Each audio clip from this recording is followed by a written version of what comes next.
Hey, happy Friday. I'm actually happy it's Friday because it's been a very long week. Grace has been with stomach cramps since Sunday. She usually ends up in our bed. We expect that when she's sick, of course, that's not a problem. She came in last night at midnight, but I had gone to bed very early, so I was kind of ready for her.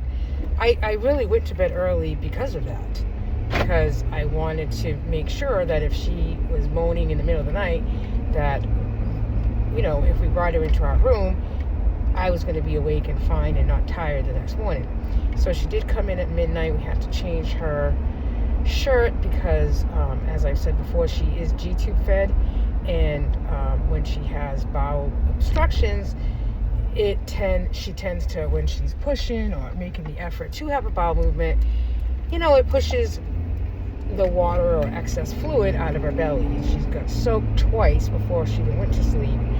And then at midnight we had to change her again, put new shirts on her.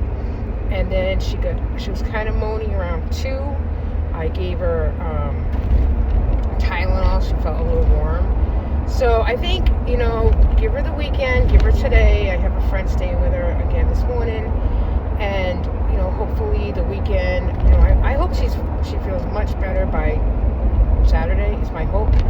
But I wanted to tell you really quick of a situation. Yesterday, she still hadn't had a bowel movement. And we've been given, Miralax daily and her medicines to help produce a bowel movement for for a steady 4 days. She hadn't had a bowel movement in a good 4 days. So I had reached out to her GI doctor, and he said, if she did not have one by yesterday, to bring her to the ER, our local ER, because I wasn't going to go up to Boston.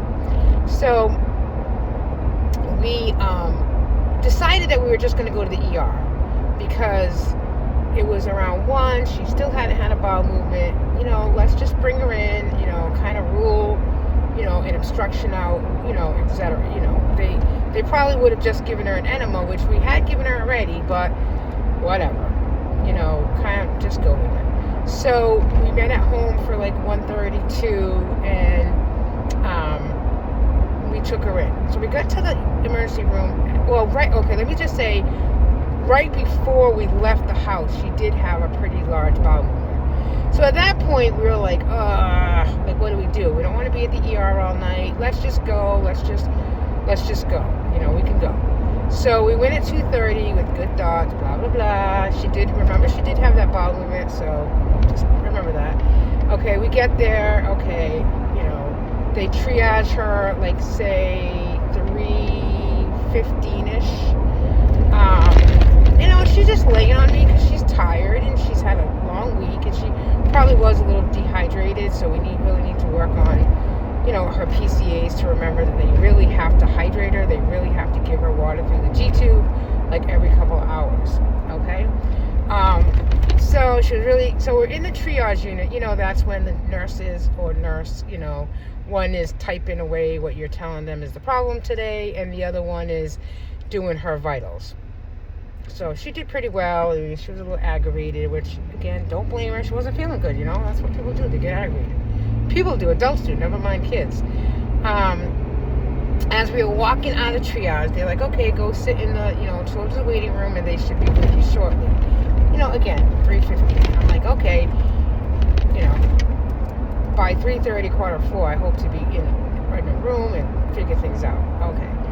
As we were walking out, both nurses say, you guys are so good with her. What does that mean exactly? We're her parents. Now, I immediately went to the, I said, she's 14 and we've been dealing with this bowel movement thing for 14 years. I hope we're good with her. That's what I said. But I almost feel like I should have said, we're her parents. Should we not be good with her? And I'm sure one could argue that in the ER, nurses see a lot. They might see, parents that really don't. I can't imagine if you're a parent and you're bringing your kid to the ER at that point. You must care about your kid.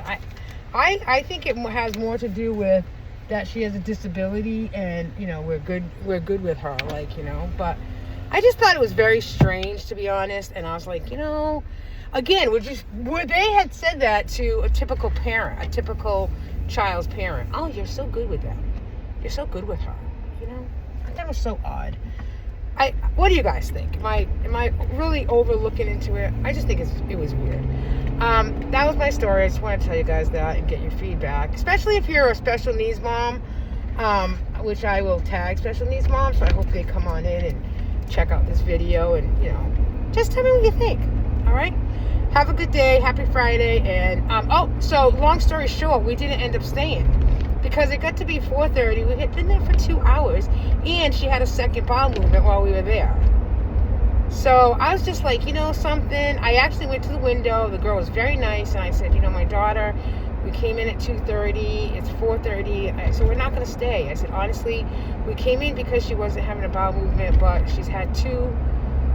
And I don't think anything they can do for her other than maybe give her fluids is going to be necessary, because they're not going to give her another enema because they might tell us in an x-ray that she's, she has a lot of poop, but we already know that, So we didn't stay. We went home.